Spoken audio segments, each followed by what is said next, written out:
மனம் தேடும் ஆலயம். அருள்மிகு சிவபுரந்தேவி சமேத ஆட்கொண்டநாதர் கோயில், இரணியூர், சிவகங்கை மாவட்டம். அண்டமாயகிலமாயாளும் நாதனே, என்னை காக்கும் சிவனேசனே, உந்தன் அடியவன் நானே.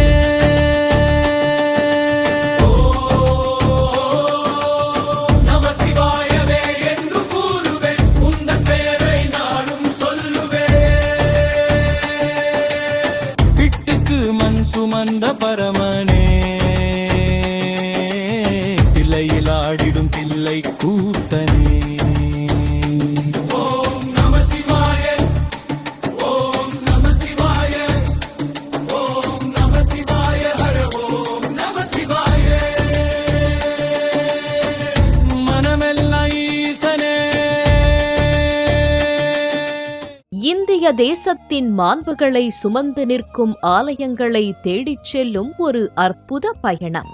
1000 ஆண்டுகளாக அணையாத தீபங்கள் சொல்லும் ஆலயங்களின் கதைகளை கேட்கச் செல்லும் பயணம். மந்திரங்களின் ஓசைகளிலும் அபிஷேகங்களிலும் ஆராதனைகளிலும் நனைந்து நனைந்து மகா சக்தி பெற்று நிற்கும் திருவுருவங்களின் புராண கதைகளை தேடிச் செல்லும் ஒரு பயணம். இன்றும் இந்த மண்ணில் எதிரொலிக்கும் பதிகங்கள், பாசுரங்களின் ஓசைகளை சேமித்து வைத்திருக்கும் ஆலயங்களை தேடிச் செல்லும் ஒரு உன்னத பயணம். இந்த பயணங்கள் அனைத்தும் நேயர்களின் மனமெல்லாம் எப்படிப்பட்ட ஆலயத்தை தேடுமோ அப்படிப்பட்ட ஆலயங்களை கண்முன் கொண்டு வந்து நிறுத்தும் நிகழ்ச்சியே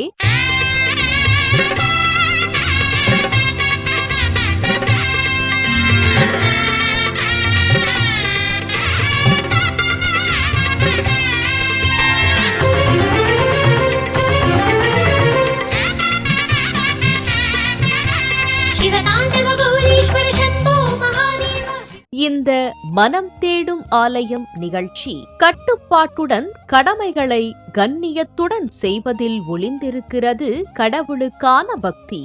பக்தியின் அளவே பக்தனுக்கான தகுதியே தவிர பக்தனின் அளவுகோல் கடவுளுக்கு அவசியமில்லை. ஒரு சிறுவனின் பக்திக்காகத்தான் கடவுள் ஒரு அவதாரத்தையே நிகழ்த்தினார் என்பதும், ஒரு மூதாட்டியின் பக்திக்காகத்தான் இறைவன் கூலியாக மண் சுமந்தார் என்பதும் புராணங்கள் நமக்கு கூறும் உண்மை. அந்த சிறுவனின் பெயர்தான் பிரகலாதன். அந்த மூதாட்டியின் பெயர்தான் வந்தி. சிறுவன் பிரகலாதனின் பக்தி இரண்யகசிபுவின் ஆணவத்தை காட்டிலும் சக்திமிக்கதாக இருந்தது. அவனது தந்தை இரண்யகசிபு எத்தனை துன்புறுத்தியும் அவனது விஷ்ணு பக்தி அத்தனையையும் தாங்கும் சக்தியை கொடுத்தது. அழிவற்ற மெய்ப்பொருளின் உன்னதத்தை அந்த சிறுவயதிலேயே உணர்ந்திருந்த பிரகலாதனை இரண்யகசிபுவின் மிரட்டல்கள் ஒரு சிறு நகக்கண் அளவு கூட அசைக்க முடியவில்லை. மிகச்சிறந்த உறுதியான விஷ்ணு பக்தி அந்த சிறுவனின் மனதில் இருந்து பயத்தை முற்றிலும் அகற்றியிருந்தது. பிரகலாதனின் உறுதி இரண்யகசிபுவின் நிதானத்தை அசைத்து பார்த்தது. நிதானமிழந்தபோது ஆணவம் அவன் சிந்தனைக்கு தடை போட்டது. எங்கே உன் இறைவன்?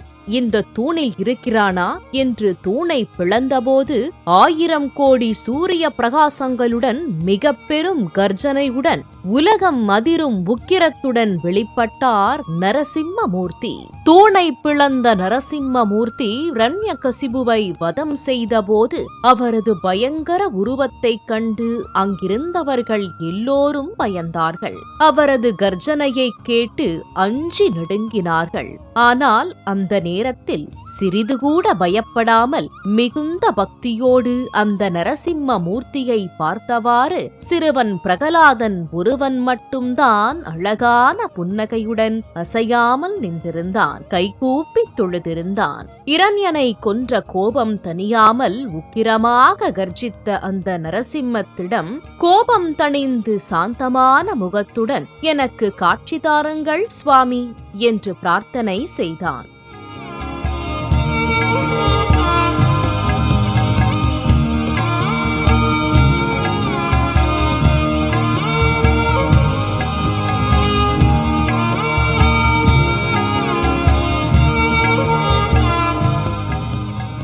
பிரகலாதனின் பிரார்த்தனையை கேட்ட உக்கிரமான அந்த நரசிம்மமூர்த்தி அங்குமிங்கும் ஆர்ப்பரித்து இரணியூரில் குடிகொண்டிருக்கும் சிவபெருமானின் முன்பு சென்று சாந்தமடைந்தார் என்பது அந்த இரணியூர் கோயிலின் தலவரலாற்றுச் செய்தி.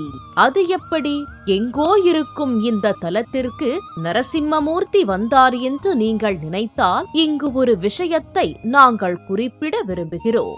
நரசிம்ம அவதாரத்திற்கு தேவர்கள் அனைவரும் கோஷ்டியாக வந்து திட்டமிட்ட தலமான திருக்கோஷ்டியூர் சௌமிய நாராயண பெருமாள் கோயில் இந்த இரணியூரில் இருந்து சுமார் 20 கிலோமீட்டர் தூரத்தில்தான் உள்ளது என்பது குறிப்பிடத்தக்கது. அந்த திருத்தலத்தின் கதையையும் நேயர்கள் நமது ஜோதி தொலைக்காட்சியில் பார்த்திருப்பீர்கள். கட்டுக்கடங்காத அந்த நரசிம்ம மூர்த்தியை சிவபெருமான் சாந்தப்படுத்தி ஆட்கொண்ட அந்த திருத்தலம்தான் கோபத்தால் ஏற்படும் பல நோய்களுக்கு குணமளிக்கும் தலமாகவும் இருக்கிறது.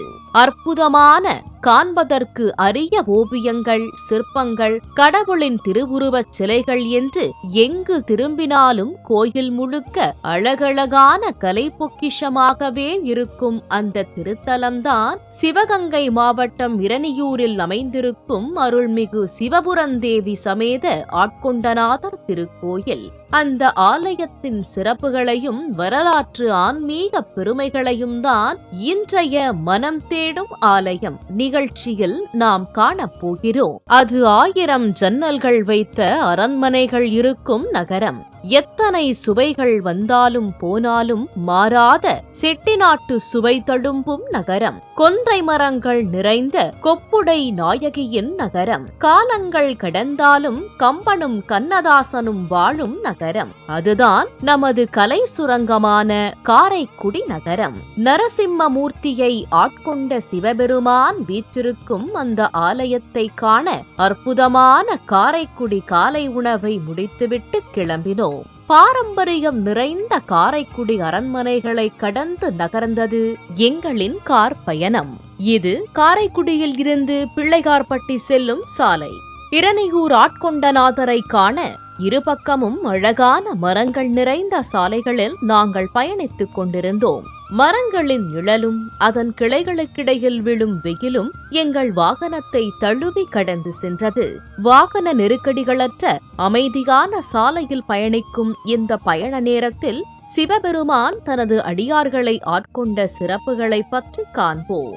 இன்பமாகிய உணர்வும் துன்பமாகிய உணர்வுமில்லாத சிவபெருமான் அடியவர்களை ஈர்த்து ஆட்கொள்ளும் அளவற்ற கருணை உள்ளவர். அடியவர்களின் தீவினைகளை அழிக்க வரும்போது தீயை காட்டிலும் வெப்பம் உள்ளவராகவும், அடியவர்களின் அன்புக்கு அருள் செய்யும் போது நீரை காட்டிலும் குளிர்ந்த தன்மையுடையவராகவும் திகழ்பவர் என்பது திருமந்திரம் கூறும் உண்மை பொருள். பக்தியை காட்டிலும் சிவபெருமானுக்கு அன்பே பிரதான தன்மையாக இருக்கின்றது. தன் மீது உண்மையான அன்பு வைத்திருக்கும் அடியவர்கள் மீது தானும் அன்பு கொண்டு காப்பவர்தான் சிவபெருமான். இங்கு எல்லாமாகவும் எல்லாவற்றையும் கடந்தவராகவும் அவர் அருள் புரிகின்றார். உருவமும் அருவமும் ஒரு சேர இணைந்த தன்மையுடன் இருப்பவர் அந்த மகாதேவன். ஆழ்ந்த இருளால் மறக்க முடியாத ஜோதி பிழம்பாகவும், அதே சமயம் இருளை ஆட்சி செய்யும் பெருமை கொண்டவராகவும் காட்சி கொடுப்பவர். தொடக்கமாகவும் முடிவாகவும் நடுவாகவும் அனைத்திலும் நின்று காலத்தை கடந்தவராக நிற்கும் சிவபெருமான் அன்பு கொண்ட அடியவர்களை தனது கருணையால் ஈர்த்து ஆட்கொள்பவர். இப்படி அடியவர்களை ஆட்கொள்வதில் அளவற்ற அன்பு நிறைந்தவராக திகழும் அந்த சிவபெருமானின் ஆட்கொண்டநாதர் திருக்கோயிலை இதோ அடைந்துவிட்டோம். இதோ நமது கண்முன் அடியவர்களை எப்படி ஆட்கொண்டாரோ அதேபோல் நரசிம்மமூர்த்தியை ஆட்கொண்ட இரணியூர் அருள்மிகு சிவபுரம் தேவி சமேத ஆட்கொண்டநாதர் கோயில் கோபுரம் அழகாக காட்சி கொடுக்கிறது. இந்த ஆலயம் அமைந்த இந்த ஊருக்கு ஏன் இரணியூர் என்ற பெயர் ஏற்பட்டது? இந்த ஆலயத்தின் சிறப்புகள் என்ன என்பதை இனி காண்போம் வாருங்கள்.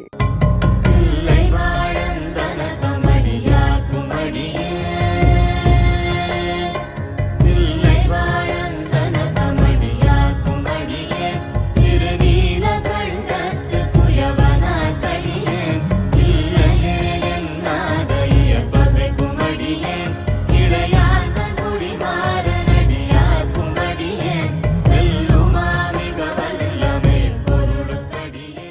காரைக்குடியில் இருந்து சுமார் 24 கிலோமீட்டர் தொலைவில் அமைந்திருக்கும் இந்த ஆலயத்திற்கு பிள்ளையார்பட்டி, வைரவன்பட்டி எனும் ஊர்களின் வழியாக விராமதி என்னும் ஊருக்குச் செல்லும் சாலையில் இடதுபுறம் திரும்பி ஒரு கிளைச்சாலையில் பயணித்து சிவபுரம் தேவி சமேத ஆட்கொண்டநாதர் ஆலயத்தை அடைந்தோம். சுற்றிலும் பச்சை பசுமைகளோடு அழகான செட்டிநாட்டு வகை இல்லங்கள் சூழ்ந்த கிராமம் அமைதியும் சிலு சிலுவென வீசும் காற்றும் நமது உள்ளத்தில் ஒரு விதமான தெய்வீக தன்மையை இயல்பாகவே கொண்டு வந்தது. 7 கலசங்களை தாங்கி 5 நிலைகளை கொண்டு வண்ணமயமான ராஜகோபுரத்தோடு அழகாக காட்சி கொடுக்கிறது ஆலயம். ஆலயத்தின் தென்கிழக்கு மூலையில் கோயிலின் தீர்த்தக்குளம் மிக அழகாக அமைந்துள்ளது. ஆலயத்தின் ராஜகோபுரம் பல புராண நிகழ்வுகளை எடுத்துரைக்கும் சுதை சிற்பங்களால் நிரம்பி காணப்படுகிறது. அதனை பார்த்து கொண்டே கோவிலுக்குள் நுழைந்த நமக்கு மிக பெரும் ஆச்சரியமும் வியப்பும் கலந்த ஒரு பிரமிப்பு ஏற்பட்டது. காரணம், அங்கு கோயிலின் தூண்களிலும் சுவர்களிலும் நிரம்பி காணப்பட்ட கணக்கற்ற சிற்பங்களின் கைவண்ணமும் ஓவியங்களும் தான். சிற்பங்களின் கோயில் என்றே அழைக்கப்படும் இந்த ஆட்கொண்டநாதர் ஆலயத்திற்குள் திரும்பிய பக்கமெல்லாம் விவரிக்க வார்த்தைகளற்ற கலை நுணுக்கங்களுடன் கடவுள்களின் திருவுருவங்கள் அழகிய தூண்களிலும் சுவர்களிலும் நிரம்பி காணப்படுகின்றன. நமது பாரத தேசத்தின் எங்கோ ஒரு மூலையில் நமது அரிய பல கலை அதிசயங்களையும் இந்து சமயத்தின் அரிய கலாச்சார பெருமைகளையும் தன்னிடம் பொத்தி பொத்தி பாதுகாத்து வைத்திருக்கும் இந்த சிவ ஆலயம் இருக்கும் இந்த ஊர் இரணியனை வதம் செய்த நரசிம்ம மூர்த்திக்கு சிவபெருமான் அருள் புரிந்ததால் இரணியூர் என்ற பெயரை பெற்றதாக இங்குள்ளவர்கள் தெரிவித்தார்கள். இங்கு வீற்றிருக்கும் சிவபெருமான் நரசிம்மருக்கு இரணியனை கொன்ற தோஷத்தை போக்கி அவரை ஆட்கொண்டதால் அவருக்கு நரசிம்மேஸ்வரர் என்ற இன்னொரு பெயரும் உண்டு என்று இந்த ஆலயத்தின் கல்வெட்டுகள் தெரிவிக்கின்றன. பெரிய 5 நிலைகள் கொண்ட கோபுரத்தின் மகா மண்டபம், அஷ்டலட்சுமி மண்டபம் ஆகியவற்றுடன் அழகுற அமைந்துள்ள இந்த ஆலய இறைவிக்கு சிவபுரந்தேவி என்று பெயர்.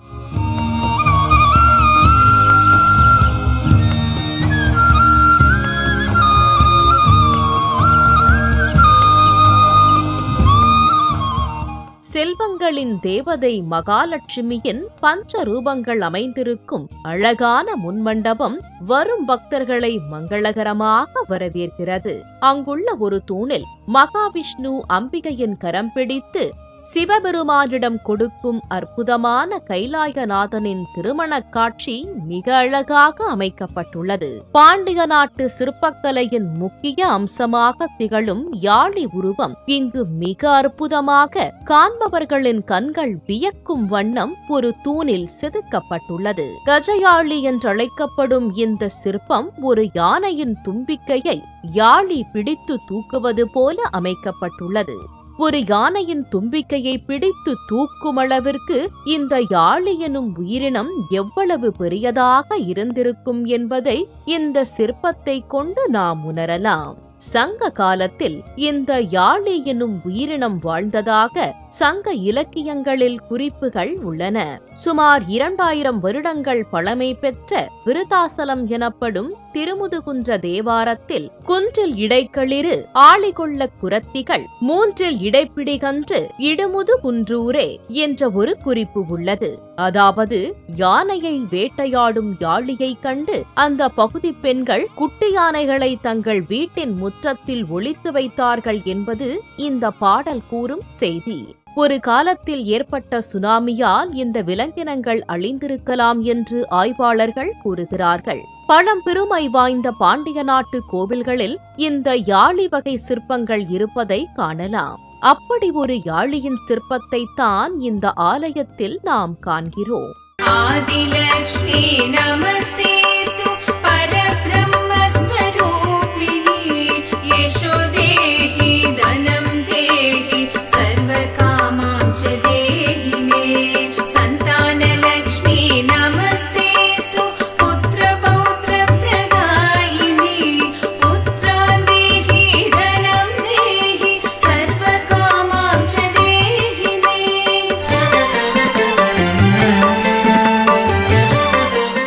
அந்த மண்டபத்தின் மற்ற தூண்களில் மகாலட்சுமியின் அம்சங்கள் அழகாக அமைக்கப்பட்டுள்ளது. சகல சௌபாக்கியங்களையும் அருளும் சௌபாக்கிய லட்சுமி.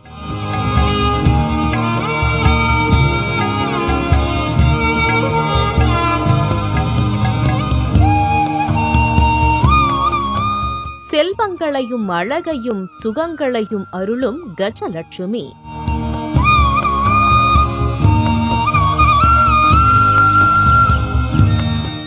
செய்யும் அனைத்து செயல்களிலும் வெற்றியை அருளும் விஜயலட்சுமி.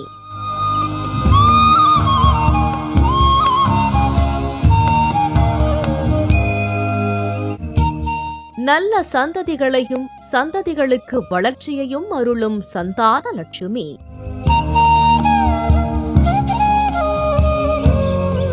துணிச்சலையும் ஆற்றலையும் தரும் வீரலட்சுமி.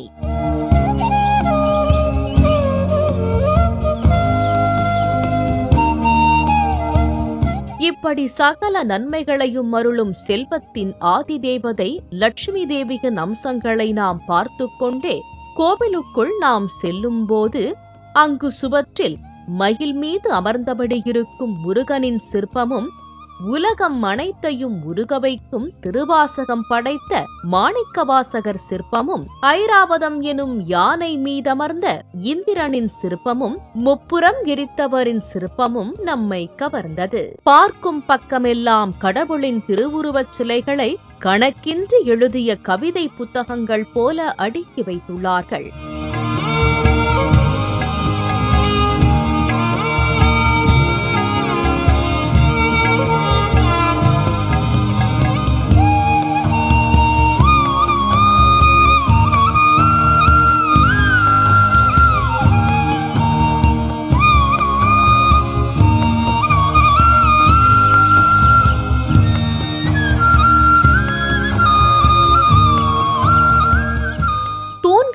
சிற்பங்கள் இருக்கும் கோவில்களை கண்டிருப்போம். ஆனால் இங்கு சிற்பங்களில்தான் தூண்கள் செய்யப்பட்டுள்ளன என்று கூறுமளவிற்கு வளைத்து வளைத்து பெரும் கற்களை மெழுகு போல செதுக்கியுள்ளார்கள்.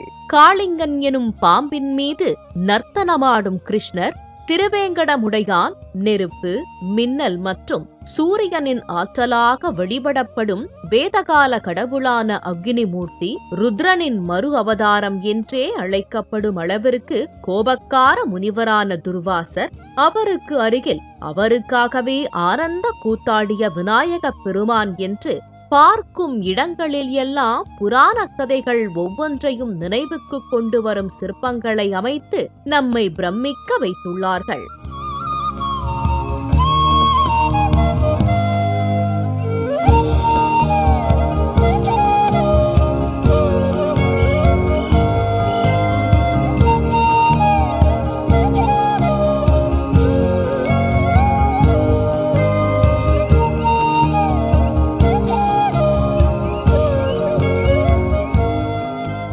ஆலயத்தின் முகப்புச் சுவற்றின் மற்றொரு பக்கம் மாதுருபாதிகராக உமைக்கு தன் உடலின் ஒரு பாகத்தை கொடுத்த சிவபெருமான், அஷ்டபுஜகாளி என்றழைக்கப்படும் 8 கரங்கள் கொண்ட காளி, வைரவர் என்று அலங்கரிக்கிறார்கள்.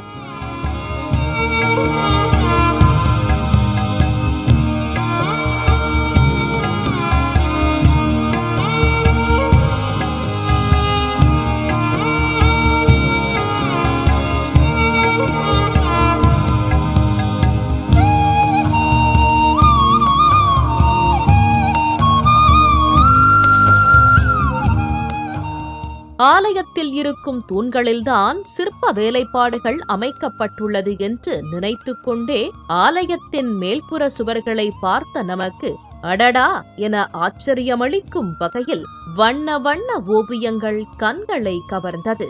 ரக்கை முளைத்த தேவதைகள், ராசி கட்டங்கள், ராசி சின்னங்கள், வட்ட வட்டங்களாக வரையப்பட்டிருக்கும் காஸ்மோஸ் மண்டலம் என்று அழைக்கப்படும் பிரபஞ்சத்தின் முழுமையான வடிவம், சொக்கநாதர் மீனாட்சி திருக்கல்யாணம், முப்பெரும் தேவியர்கள் ஓவியம், சிவபெருமானின் ஆனந்த தாண்டவம், ரிஷபாரூடர், முருகப்பெருமான் வள்ளியை சந்தித்த காட்சிகள், சிவபெருமான் கங்கையை வரவழைத்த காட்சி, கோகுலத்தில் கண்ணன் குழலூதும் காட்சி, ராமர் சீதை பட்டாபிஷேகம் என்று பல்வேறு ஓவியக் காட்சிகள், மலர்கள், கொடிகள் என்று கோயிலின் மேற்கூரைகள் வண்ணங்களால் நிரம்பி காட்சி கொடுக்கிறது.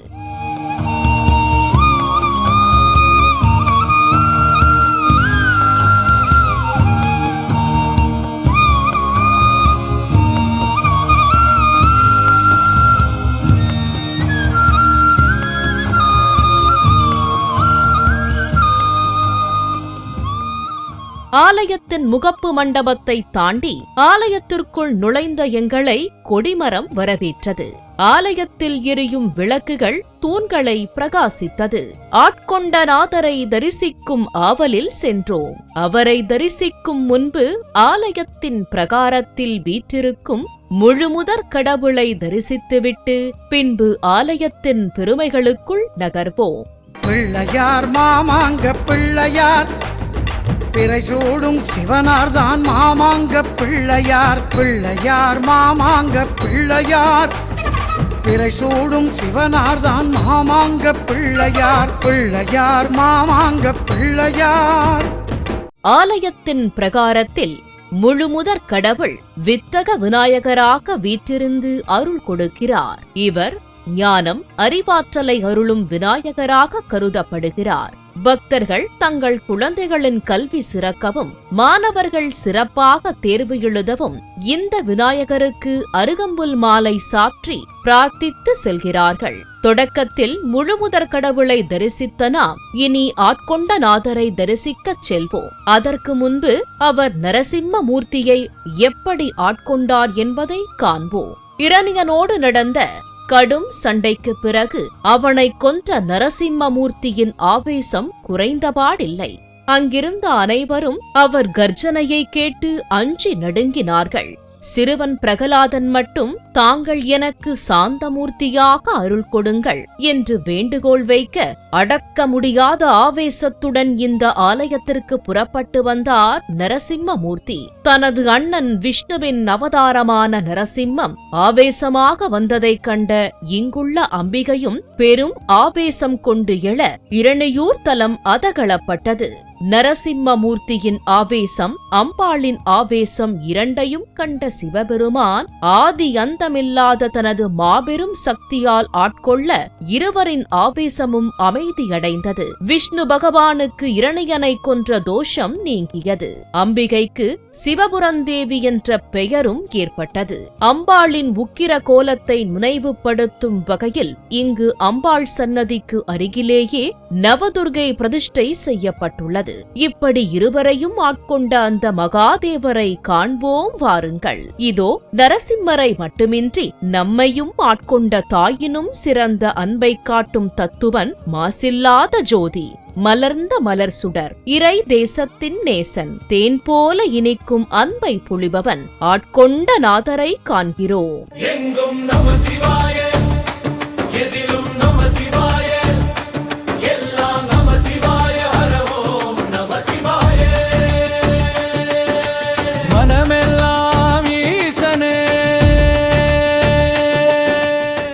ஒவ்வொரு அருளாளர்களையும் அவர்களது புண்ணியத்தை கொண்டு சிவபெருமான் ஒவ்வொரு வழியாக அவர்களை ஆட்கொள்வாராம். ஞான சம்பந்தரை பாலை கொடுத்து ஆட்கொண்டார். நாவுக்கரசரை சூலை நோய் கொடுத்து ஆட்கொண்டார். சுந்தரரை ஓலை கொடுத்து நீயே எனது அடிமையென ஆட்கொண்டார். மாணிக்க வாசகருக்கு தனது திருவடியை கொடுத்து ஆட்கொண்டார். பல அடியவர்களுக்கு அம்பிகை சமேதராக ரிஷபாரூடராக வந்து காட்சி கொடுத்து சிவபெருமான் ஆட்கொண்டார். சிவபெருமான் ஆட்கொண்டார் என்கிறது பெரிய புராணம். அந்த ஆட்கொண்ட நாதரை நம்மை எங்கே இப்படி ஆட்கொள்வார் என்பதை நாம் இந்த பிறவியில் இவரை வணங்கி கேட்கலாம்.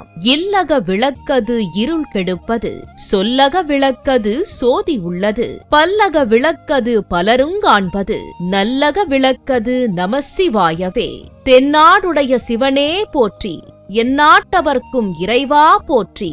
ஆட்கொண்ட நாதருக்கு அடுத்து நாம் அந்த அம்பிகையான சிவபுரந்தேவியை காணப்போகிறோம். அங்கே தனிச்சன்னதியில் சிவபுரந்தேவி காட்சி கொடுக்கிறாள். அந்த பராசக்தி சிவபெருமான் ஆட்கொண்ட சிவகாம சுந்தரி உதிக்கின்ற செங்கதிர் போன்ற திலகம் சூடி நமக்கு காட்சி கொடுக்கிறாள்.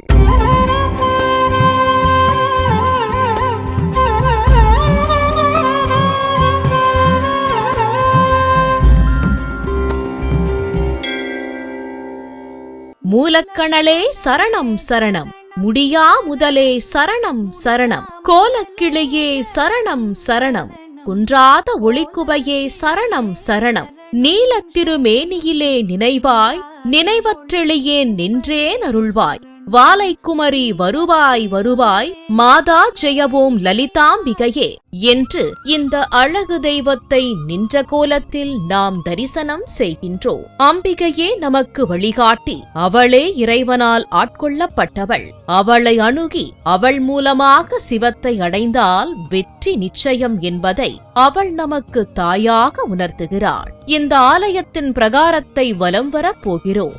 அங்கு அமைந்திருக்கும் பல்வேறு பிரம்மாண்ட கலைநயம் மிக்க திருவுருவங்களை இனி காணப்போகிறோம். ஆலயத்தின் கொடிமரத்தருகே இருக்கும் அத்தனை தூண்களிலும் பல அற்புதமான திருவுருவங்கள் அமைக்கப்பட்டுள்ளன.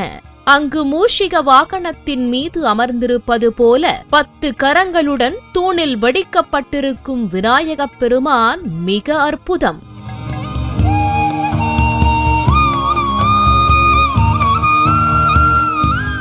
அடுத்ததாக மயிலின் மீது அமர்ந்திருக்கும் ஆறுமுக கடவுளான சுப்பிரமணியரை காணுகின்றோம். மயிலின் வடிவத்தையும் தோகையையும் 12 கரங்களையும் மிக அழகாக மிகுந்த கலைநுட்பத்துடன் ஒரு பெரும் தூணுடன் இணைத்து வடித்துள்ளார்கள். மயிலேறும் மாணிக்கம் என்று நாம் வணங்கும் தமிழ் கடவுள் நமக்கு அருள் கொடுக்கட்டும்.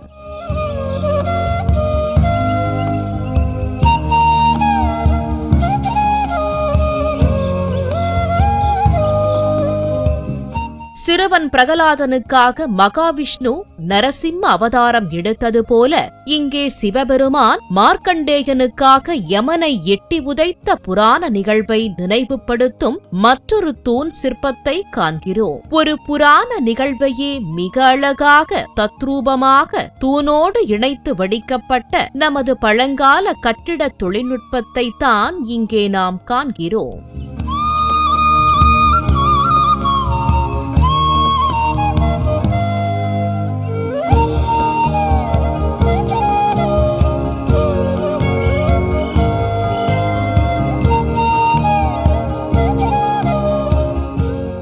அங்கு மற்றொரு தூணில் சிவனிடம் வரம் பெற்று முப்புறங்களை அமைத்து தேவர்களையும் உலகையும் துன்புறுத்திய தாருகாட்சன், கமலாட்சன், வித்யுன்மாலி எனும் அசுரர்களை அழிக்க புறப்பட்ட சிவபெருமானின் திருவுருவம் அழகாக அமைக்கப்பட்டுள்ளது.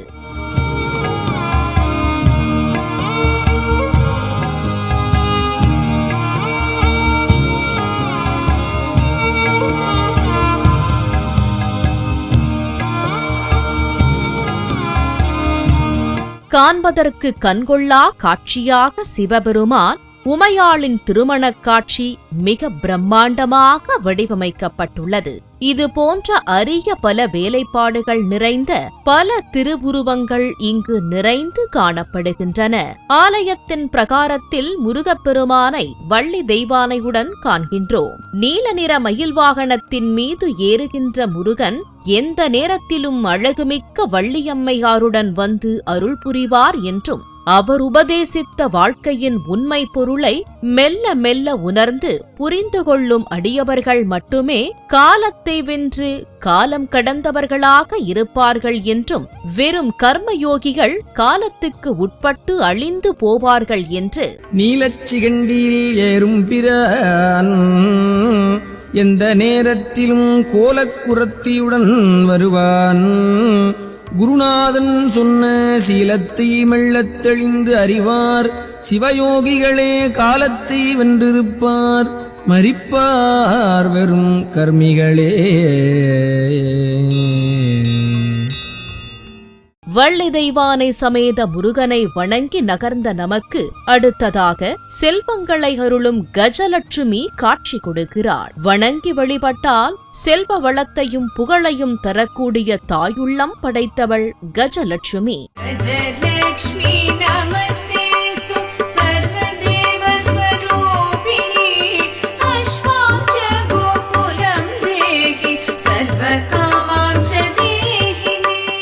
இந்த ஆலயத்தின் மற்றொரு சிறப்பம்சம் இங்கு குதிரை மீது வீற்றிருக்கும் அற்புதமான குபேரரின் தரிசனம்.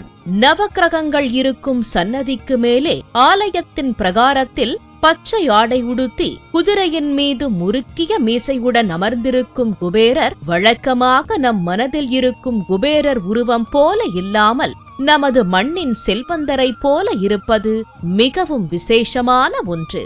இங்கு குபேரரும் வாயு பகவானும் வந்து வழிபட்ட காரணத்தால் இந்த ஆலயத்தை குபேர கோயில் என்றே அழைக்கிறார்கள். இவரை வழிபடுவது நமக்கு அத்தனை ஐஸ்வர்யங்களையும் அள்ளிக் கொடுக்கும் வரங்கள் கிடைக்கும் என்றும் கூறுகிறார்கள். இவரை வழிபடுவது நமக்கு அத்தனை ஐஸ்வர்யங்களையும் அள்ளிக் கொடுக்கும் வரங்கள் கிடைக்கும் என்று கூறுகிறார்கள். குபேரரின் திருவுருவத்திற்கு அருகிலேயே கலைமானின் மீது அமர்ந்திருக்கும் வாயு பகவானின் திருவுருவமும் காணப்படுகிறது.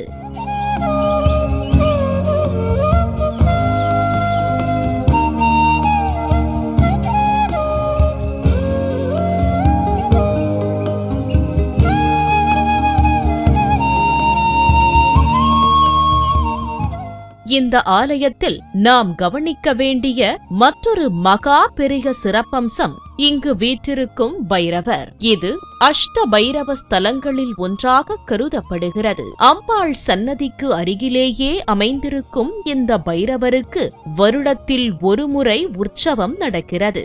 இந்த பைரவருக்கு ஜவ்வாது புனுகு சாற்றி மிகச் சிறப்பாக வழிபாடு செய்கிறார்கள். தொழில் முடக்கம், எதிரிகள் முடக்கம் வேண்டுபவர்கள் இந்த பைரவ வழிபாட்டில் கலந்து கொண்டு பயன் பெறுகிறார்கள். பைரவர் கருணையால் எல்லாம் நலமாகும். ஸ்வர்ணேஸ்வரனின் ஆலய தரிசனம் குறையாத செல்வம் அளித்திடுமே.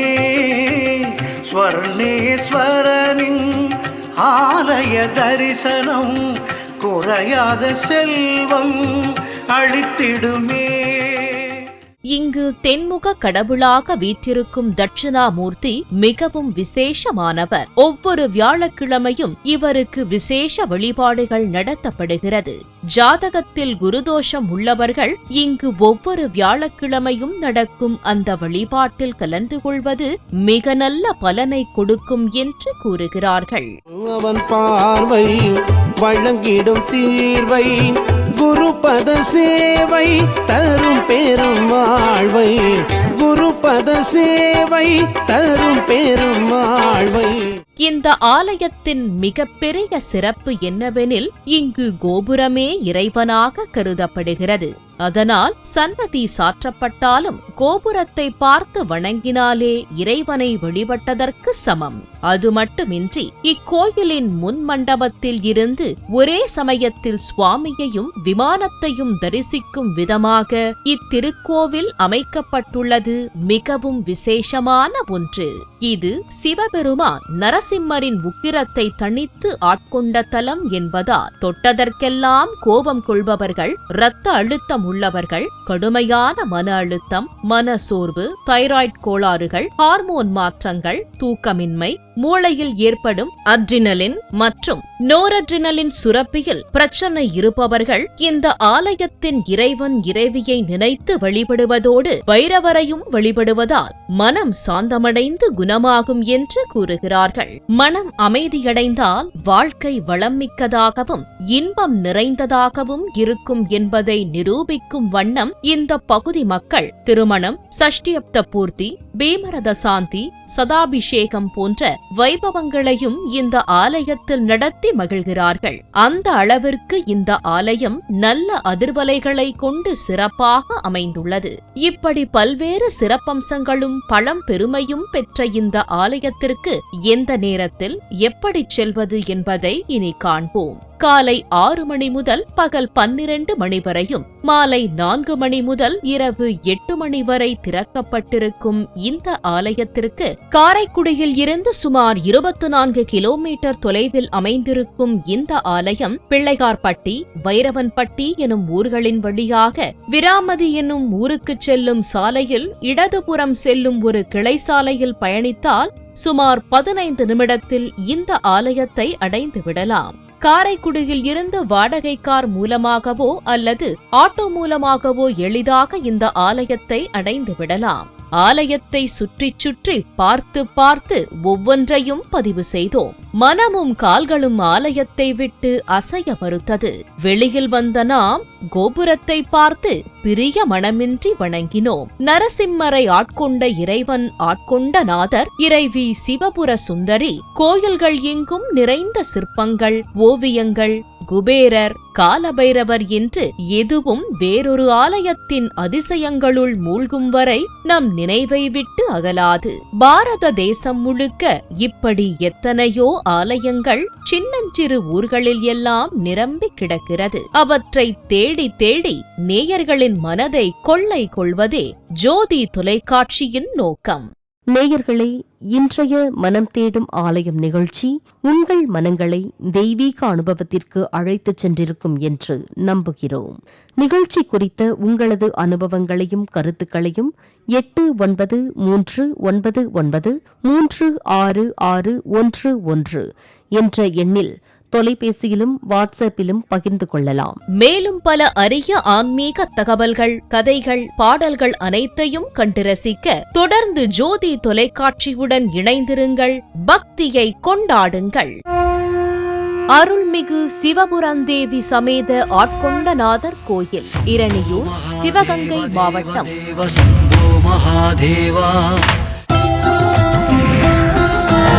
மனம் தேடும் ஆலயம்.